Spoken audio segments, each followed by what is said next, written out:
As you know, this is a testimony revival. At each service, we'll have people who are giving testimonies of God's faithfulness in their lives and how He's dealt with them. And the theme of the week is there's hope in Jesus Christ. I know this morning as we listened, we all left with that renewed sense that there is hope in the Lord Jesus Christ. And I'm sure that's what's going to happen tonight as well. Tonight we have Wally Stubbs, Miss Sarah Simcox, and Robert Bush, all three of whom are going to share. And we're going to ask Wally, if he will, to come first and share with us something of what the Lord's doing in his life. And then after the offering, Miss Sarah will come, and after Andy sings, Robert will come. So we'll just follow that order of service. Wally, where are you? Are you still here? There you are. Okay.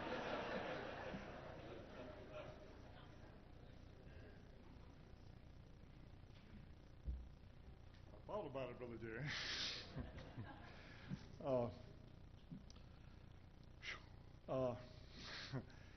I admit I'm one nervous, bald-headed boy. It's different when you're down there or you're sitting in class or just sitting around anywhere and talking about the good Lord and what He's done for us. And when Brother Jerry asked about this, and I thought, that's just different.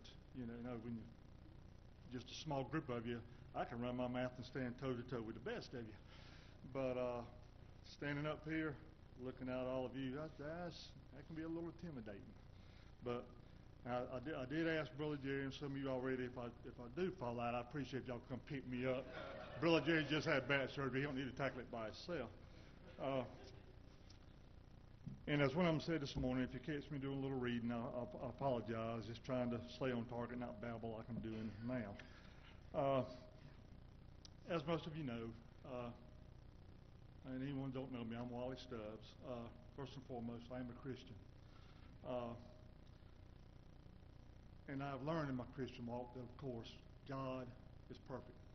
Jesus Christ is perfect. My walk with Christ has not been perfect. In my life, I've made some poor choices. I've done some stumbling, done some falling. If you don't mind, I do want to share one Bible verse that's very important to me. And that is John 14:6. Y'all all know it.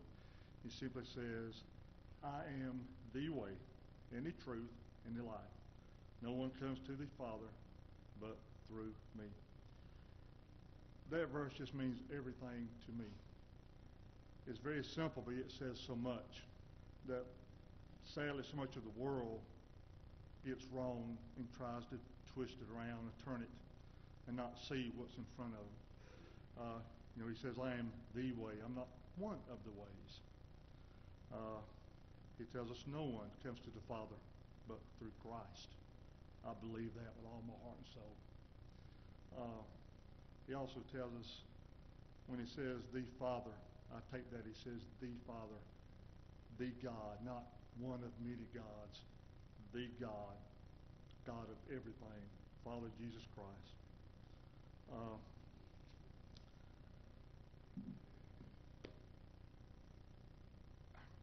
Let me start by telling you, I feel unworthy being here. Being up here, I've been very, very blessed my entire life. I feel like one of the most spoiled, blessed people on God's green earth.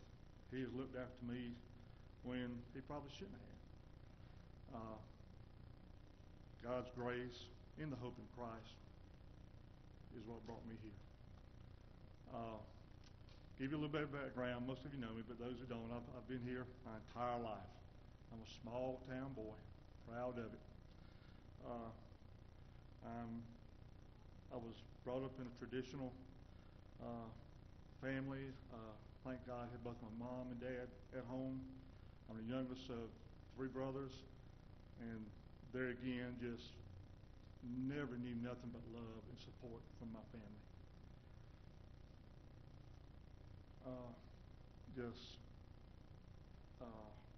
Also got a group of friends that have been an extended family have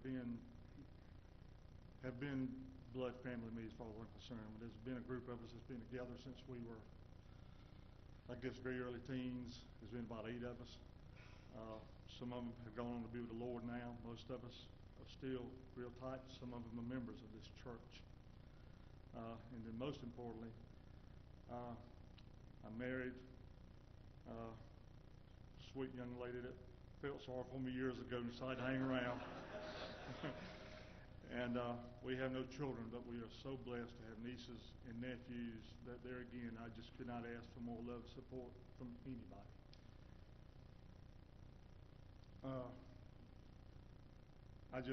There again, I've been blessed from God and have had godly, examples in my life to guide me and try to pick me up when I've stumbled, and I've done a lot of those falls.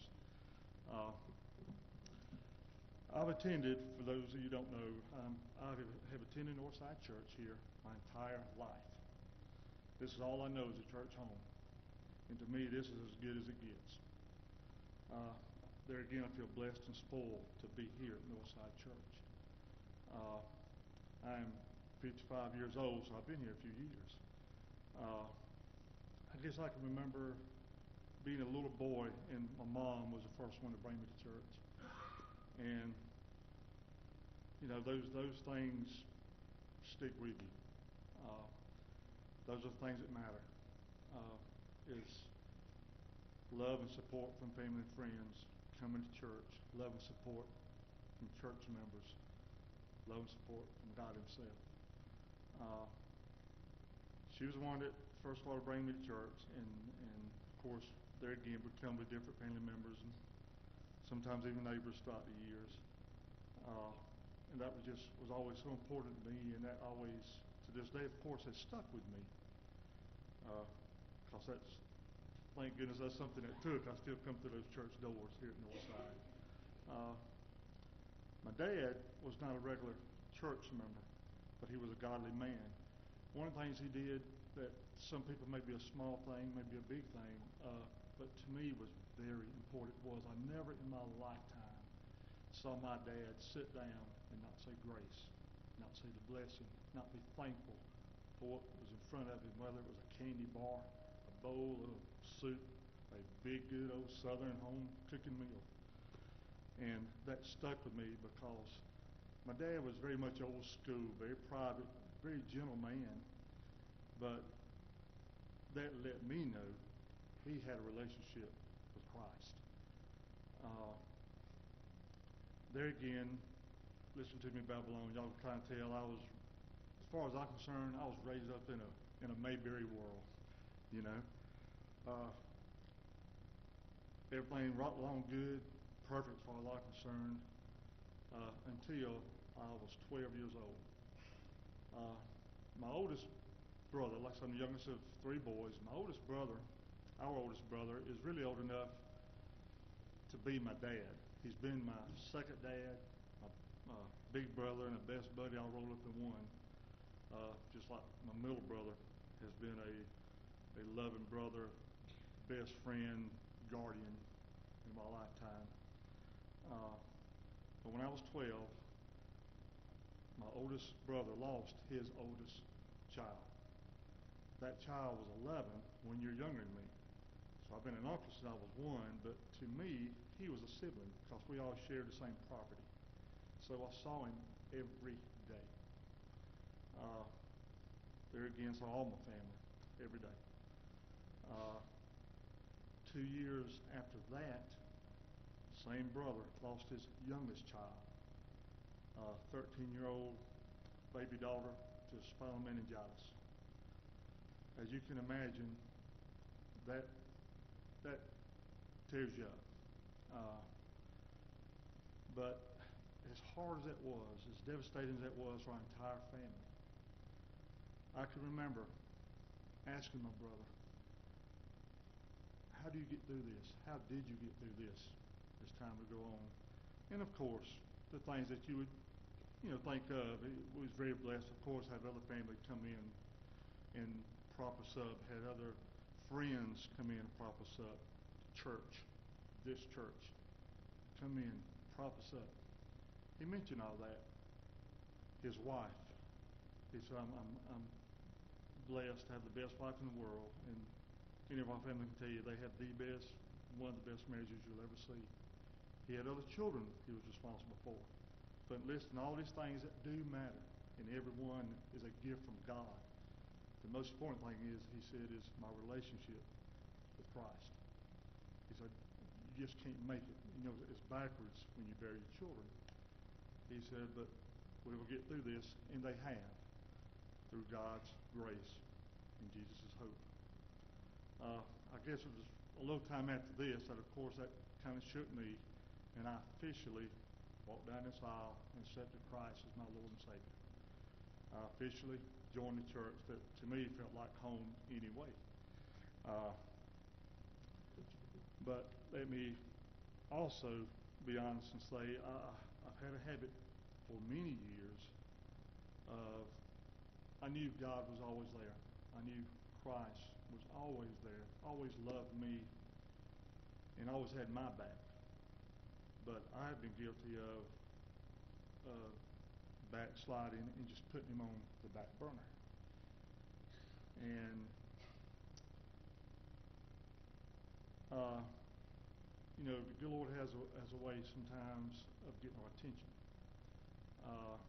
I do think sometimes the good Lord, if we keep asking, he'll listen to us when we say, I've got this, I can do it alone. And he goes, okay.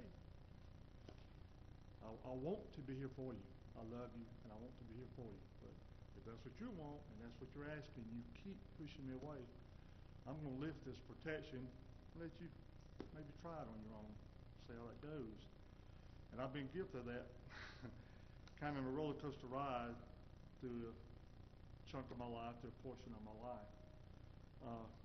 Because even after going through that with my brother, my family, and all of us, seeing, feeling God's hand in our lives, and after walking down this aisle and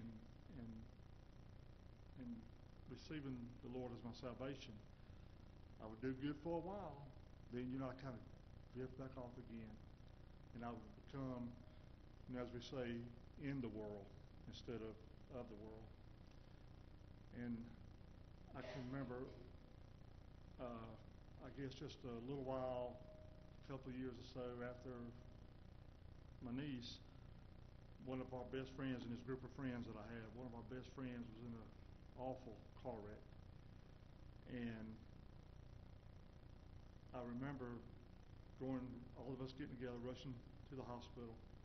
And I was standing beside his mom, and he was laying on the bed, tubes and wires coming all out of him. And I remember the doctor telling his mom, you know, need to prepare you. He's not going to make it.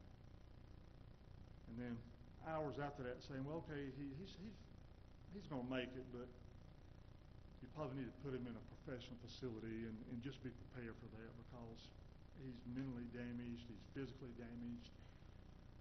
And it was almost like he was saying, write him off. And I just remember her, my friend's mom, saying, of course, first of all, I'm his mom. I'm not giving up on him. I'm not going to let him give up. But most of all, and what's most important, is I don't think God is ready for him yet. I remember this day her saying that, and she said it in such a way it just really sent chills down me. Because I know that was a mother's love, hoping and praying, but she just knew it. And I remember her telling me, you know, God has more work for him in the future. And long story short on that, he did. That friend is my age. He has since grown up, got married, had children, grandchildren, and lives a very strong walk of faith. So those doctors were proven a little wrong.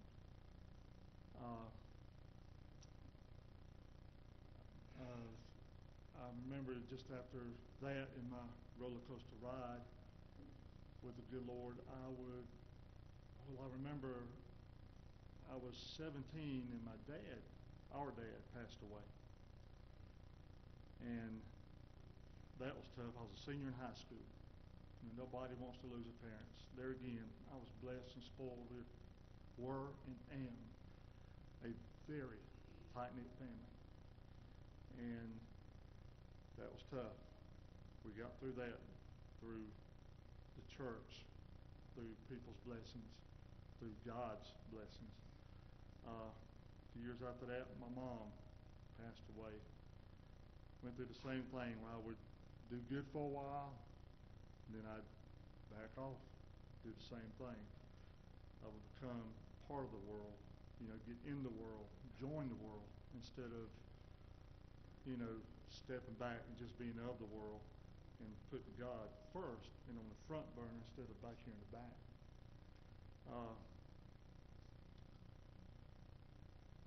I also, a little while after that,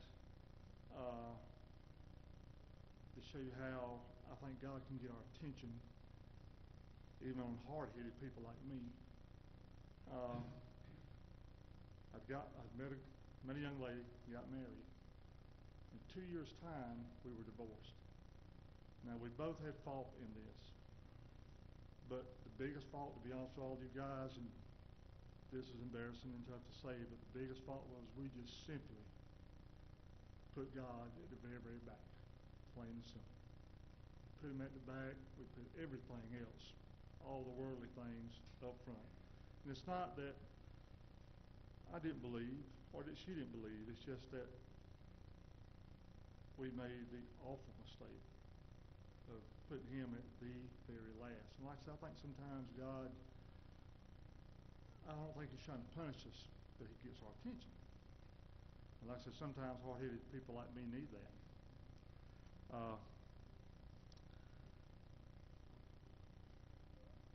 After I went through divorce, well, I did step back then.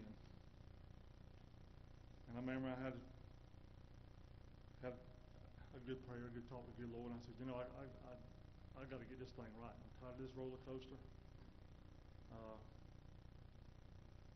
And I know I need to get things right. And I guess back around 1990, I had been praying to God and asking him to please help me get my course right and keep it steady, keep it straight. And no matter what come my way, help me to handle that, to do better the way he wants me to do, not what I want to do. And I can remember making comments to friends. I'm done with women. I'll go home, go work, go to church, ride my motorcycle, stay home, watch Andy Griffith. Just won't worry about all that. Well, God has other plans. Thank God. Around 1990, a mutual friend introduced me and Tammy to each other. Now, unbeknownst to us, it was really kind of a blind date type thing. We were not either heading to a blind date that we knew of. But like I said, God, when you let him, will work in your life. God, when we let him, will work miracles. I met Tammy. I remember a friend invited me over, and this is a group of friends of mine. Young lady's moved into town. She's trying to meet people, and we're going to have a cookout at her house. And I thought, I don't care about meeting a girl. Like I told you, I can stay at home and take care of myself. He said, come on. He said, she'll feed you. I said, well, okay, if there's groceries involved, I'm on, I'm with you. So we go and we get there, and it's just us three. And I'm like, something's up here. You're pulling something on me, and maybe it's time me head on out, And he said, no, stay here. And I'm politely fussing with him. And finally he says, would you just shut up and stay here? You're going to get to eat, and everything will be fine. I said, okay, all right. Well, I stayed, obviously. And we ended up, of course, talking, having more things in common than a small-town boy and a city girl ever thought they would.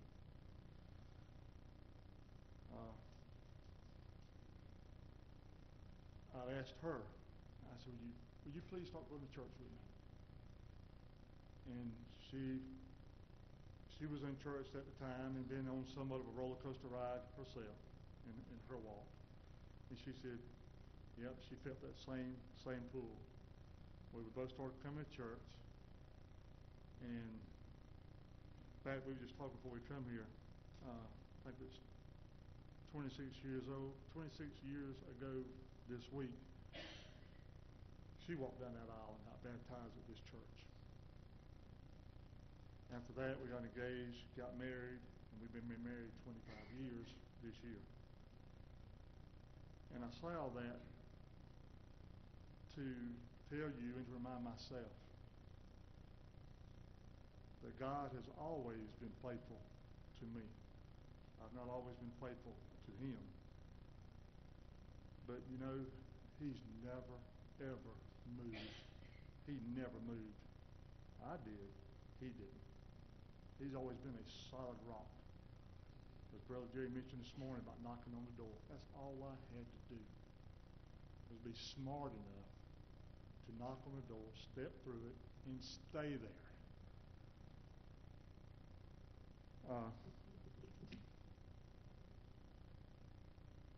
Also, I guess, just a few years back, me and my family, through God's guidance, sold the family business, and I messed around, did a couple of different things here and there, and a couple of years ago, the Williams family down at Williams Funeral Home was nice enough to ask me to come on board with them.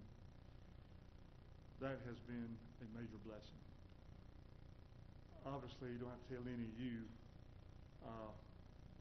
how that is a ministry unto itself.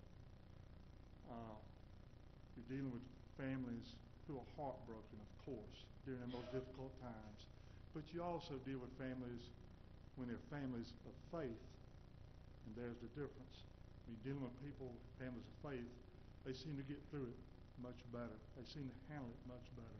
They know what's coming later for all of us. And that's something I would caution for me and all of us. Get our lives right with the good Lord. Because there is hope in Jesus Christ. And again, he has been faithful to me. This church has been so faithful to me and my family. I could spend hours up here thanking each one of you, thanking the staff of this church. Like I said, I've been here my entire life. I've known two pastors my entire life. I tell some people who are not familiar with the Northside story that think I'm lying. Wally, you shouldn't lie about church. I go, no, we have been blessed and spoiled by God's love at this church. And saying that too, folks, let's do what we always do. Let's not take it for granted. Let's always love each other, support each other. I want to do with people what you did for me. Each time I fell, each time I slipped backwards, somebody in this church was praying for me. Somebody was willing to come along and pick me up. I want to do that for you. I want us to continue to do that for each other.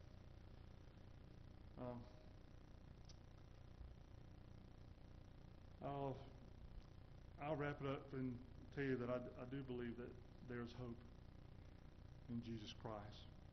And there was a quote me and Tammy heard on the radio the other day. I think it was on the Family Life radio. And I'm sure all y'all have heard it. And it says, I know that as a believer, I have more hope on my very worst day than a non-believer has on their best day.